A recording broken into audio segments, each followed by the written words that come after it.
Growing up, Vân Le remembers that her father would work on his intricate oil paintings in the evening after he came home from his job as a janitor. And I'd go into the garage where he was painting. He had his coat on because it's winter, has a light on, and he had to be in the garage because it was the only space big enough to hold his paintings.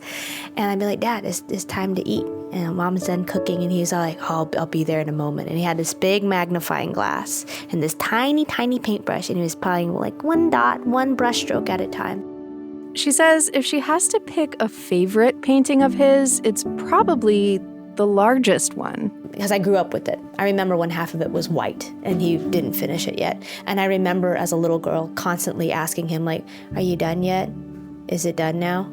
It's done, like there's no more white spaces. Like, is it done now? And he's like, no. And he just kept adding more and more layers to it. When it was finally finished, she asked him what the painting was about. He's like, this is the country of Vietnam. And what it depicts is a dragon and a phoenix. He said these are two halves. Everything has to be a balance. The dragon is in the shape of an S, which is like the shape of the country. And it also speaks to three regions of Vietnam. So understanding the north, the central, and the south. This is important because my dad came from the middle region of Vietnam. From the Gert Boyle studio, I'm Jen Chavez, and this is The Evergreen, a podcast from OPB about the place you call home. This month marks 50 years since the fall of Saigon and the end of the Vietnam War. It's also the anniversary of many Vietnamese families arriving to start a new life in the Pacific Northwest. Thousands of people fled Vietnam and became refugees in 1975. And many of those people ended up on the west coast of the United States. According to census data, there are now more than 37,000 Vietnamese Oregonians. I am a first-generation Vietnamese-American.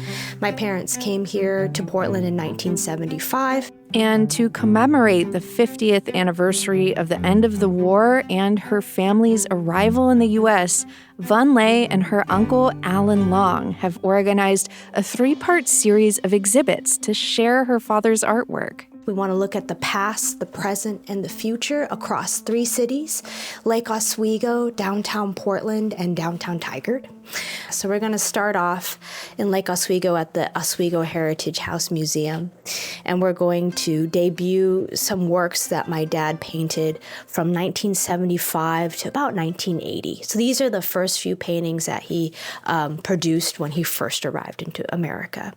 The paintings are not the most cheerful subjects, and that's because this was his mode of communication. He came in his late 30s, so it was really hard for him to pick up the language, and he felt like the only way I can communicate is through these paintings.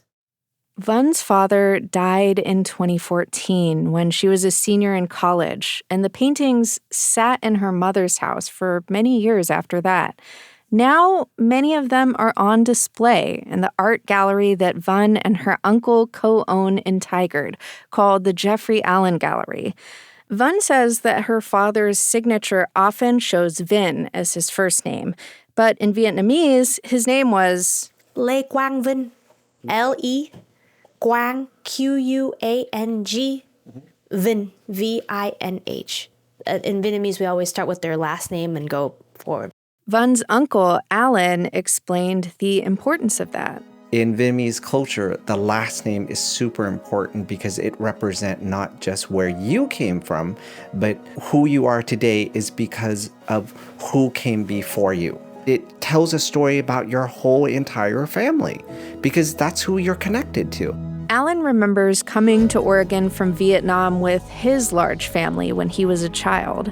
We came here in 1975. We left Saigon April 30th. My family is made up of 13 kids plus parents, so there's 15 of us all together. We were sponsored by the Lutheran Church in Portland, Oregon, where we came to Oregon, and not knowing where we were going, we did the typical immigrant story of trying to blend in, trying to fit into society, trying to make a living and acclimating to this culture. Alan gravitated towards horticulture for his career, and at Jeffrey Allen Gallery, he not only sells art, but plants as well. For me, growing up in a tropical country, we were surrounded by plants. And coming to America, this is something that I found that brought my family, like particularly my dad, and then for me, it was something that brought comfort to us because it felt homey, it felt real. We were living here. We're not just temporary, we're living here. Alan's family was fortunate to have the support of the Lutheran Church. Many refugees who left Vietnam at that time came without knowing exactly where they would end up. Thuy Huynh took a much more circuitous route to Oregon. Back then, it's very hard to escape. People cannot escape unless you were either Chinese, pretending to be Chinese because Vietnamese communists were trying to push all the Chinese people out. So we had to make false identification IDs and stuff. So my mom cut my hair, my sister's hair, and we pretended to be Chinese people. And then my mom trained us or taught us a few phrases to say in Chinese just in case we were caught. Thuy left when she was 5 years old with her mother, father, and siblings, as well as aunts, uncles, and cousins. There were 13 people in all. They piled onto a small fishing boat with about 300 other people. Yeah, I just remember everybody was on top of each other, squishing, and we couldn't move for days. Everybody was, throwing up, and it was just horrific. About 4 days into the journey, Thuy says the boat struck something in the water and began to sink. And my grandmother was wealthy, so she literally gave each of us a life vest to escape. And that whole trip, we were the only ones with life vests. Thuy's family made the heart-wrenching decision to jump off the boat and hope to be rescued. Out of the 313 people on board, Thuy says they were the only survivors. So we took the risk, we jumped off, and then a few hours later, another boat came and took us in. At the time, I thought they were really nice people because, they picked us up, they rescued us. But then later on, within a few hours later, I found out that they weren't as nice as, they were pirates, Thai pirates. She says her family was able to escape the pirates unharmed. My mom was really smart. She hid a whole bunch of jewelry in her body and in her hair. And so she was able to exchange that for our lives. They took everything from us. The family landed in a refugee camp in Indonesia, where they stayed for 9 months. Then they were moved to a second refugee camp, and from there, they finally made their way to the United States. So I got to the United States because my aunt married her husband, and her husband's father was living in Texas, and he was the one who sponsored us to the United States. So he did all the paperwork. Even though they had been wealthy in Vietnam, Thuy says her family was very poor when she was growing up in Texas. I remember going from one apartment to the next, and it was 13 people into a one-bedroom apartment, and it was really pretty bad. My mom would just buy a sandwich, like a hamburger, and she would split into so many pieces for us. Eventually, her parents got jobs with an insurance company. Thuy remembers traveling with them when she was a child. So we would go to all these conferences. I went to so many different states because I would travel with my parents all the time. But I just love Oregon. I was like, out of all the states, I want to live in Oregon. So I was very determined to move to Oregon. As an adult, she traveled to Oregon on vacation and met the man she would later marry. She also got involved with Vietnamese community organizing, and she became a U.S. citizen. I'm really proud to be a U.S. citizen. I do think about Vietnam pretty often, though. I just feel so fortunate, and I'm so happy that my parents decided to escape the country. Even though she was a small child when she left Vietnam, she never forgot the language.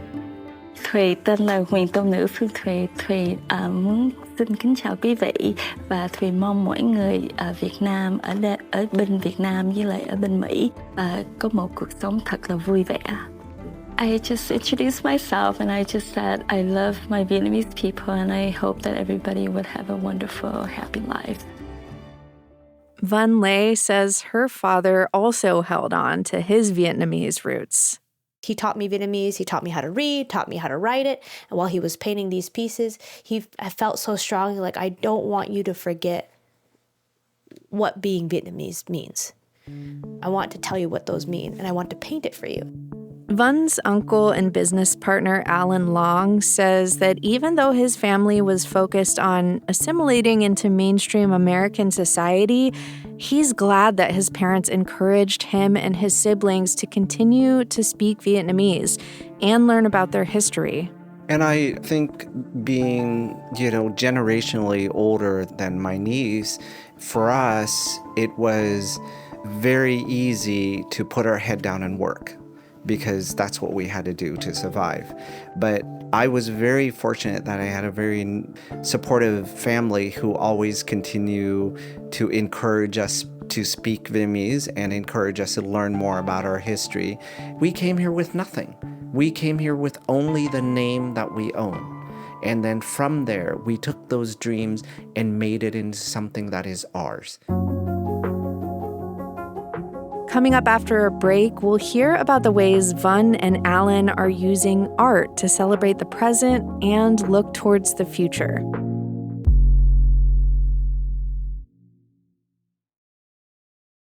Thanks for listening to The Evergreen, our podcast from OPB about the place you call home. If you like what you hear, subscribe to us on your favorite podcast app, and we'll brighten your Monday morning a little bit with something new and exciting to listen to each week. You can also follow OPB on Instagram at OPB Photo, or follow me directly at Jen Chavez OPB. That's Jen with 2 N's. And I'll keep you posted on what Team Evergreen is up to. And remember, this episode about Vietnamese Oregonians and all the great OPB reporting and storytelling you hear on this show is made possible by the support of many thousands of OPB members. Support our journalism by becoming an OPB sustaining member today at opb.org/pod. And now, back to the show. Vân Lê and Alan Long created a nonprofit last year called the Vietnamese Cultural Arts Alliance, and it's through that organization that they're coordinating the series of events to honor the accomplishments of Oregon's Vietnamese community and highlight the artwork created by Lê's father, Lê Quang Vinh. We have been in Oregon for 1/3 of Oregon's history. Oregon is only 160-something years old this year, and Vietnamese people have been here for 50 years. So 1/3 of Oregon's history, Vietnamese people have been here. The second event in this series will take place at the Oregon Historical Society in downtown Portland. It'll focus on 3 Vietnamese-Americans. The event will feature eyewear designer Paul Vu, whose family immigrated from Vietnam in 1975, and Dr. Thuy Tran. She is a Vietnamese immigrant who served as a lieutenant colonel in the Oregon Air National Guard, owns her own optometry business, and is currently in her 2nd term as a state representative. But her dream is to be an actress. And she's going to have a one-woman show, which for me, that is so special because it shows the diversity of the Vietnamese people. Lê Quang Vinh will be the 3rd featured artist in the event. Even though he's passed away, we have recordings of him. We have him singing. We have him talk about his painting. OPB arts and culture producer Stephen Tonthat got to see some of Lê Quang Vinh's artwork that'll be on display at these Vietnamese Cultural Arts Alliance events. The paintings are massive. They're not like these very small, 8 by 10 inch paintings or whatever. They're huge, and they are these oil paintings of these ancient Vietnamese folklore. And so there's a lot of color, there's a lot of really just kind of vibrancy to them that I was like, whoa, I've never seen that before in Vietnamese art, really. Stephen's parents also came to the U.S. from Vietnam after the war. He said it was really meaningful for him to report on work by a Vietnamese-American artist. A lot of these paintings were about Vietnamese folklore. and Vietnamese legends that I had heard about, but I had never really dove into too much. And so it kind of just gave me this really nice feeling of connectedness to my community, but also to like my own culture and my own heritage as well. He says that while it makes sense to mark the 50th anniversary of the end of the war, he sees that as more of a jumping off point. It's clearly a dark part in our history, but what I found really interesting about it too is that so many Vietnamese Americans came to the U.S. for a better life. Like my folks did that. So did Vun's family and, Alan as well. And so for me, I think it's important to acknowledge that painful part of the history, but I think we can also look to the future and say, look, we're here now and we are contributing. Stephen is excited about celebrating the way the Vietnamese American community has grown here since 1975. The Vietnamese community here is very close-knit. And I think what I really enjoy about it is that we lift each other up, right? And so like when someone says, hey, I'm going to be showcasing my artwork, a lot of people will come and check it out.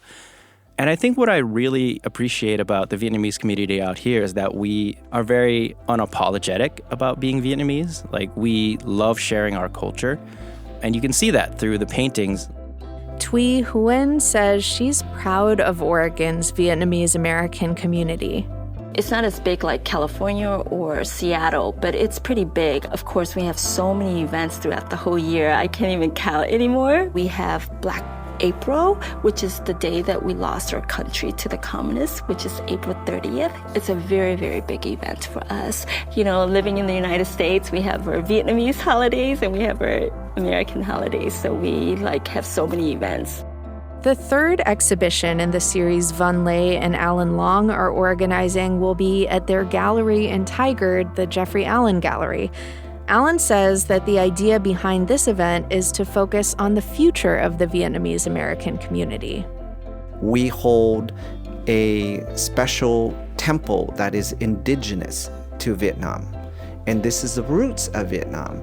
And so we would like to have the exhibit here because it shows not only roots, but it shows the current art that we have. And then we will also feature young new artists that are Vietnamese as well.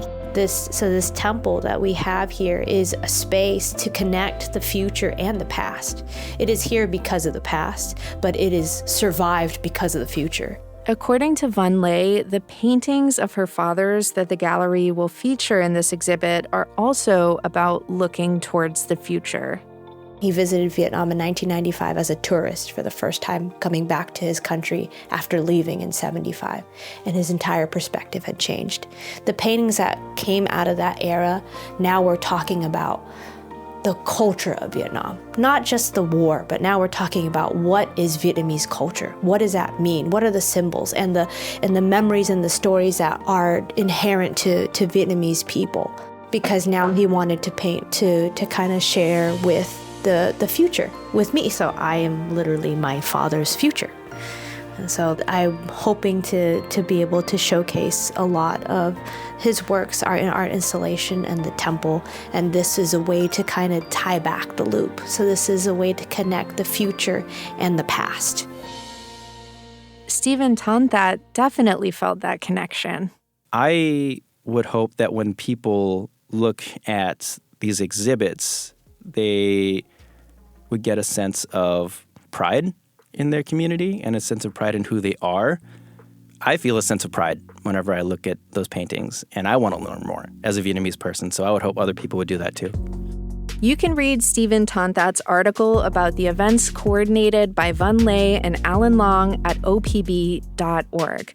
That's also where you'll find the OPB documentary, The Vietnam War Oregon Remembers, featuring interviews with Thuy Huynh and other Vietnamese Americans.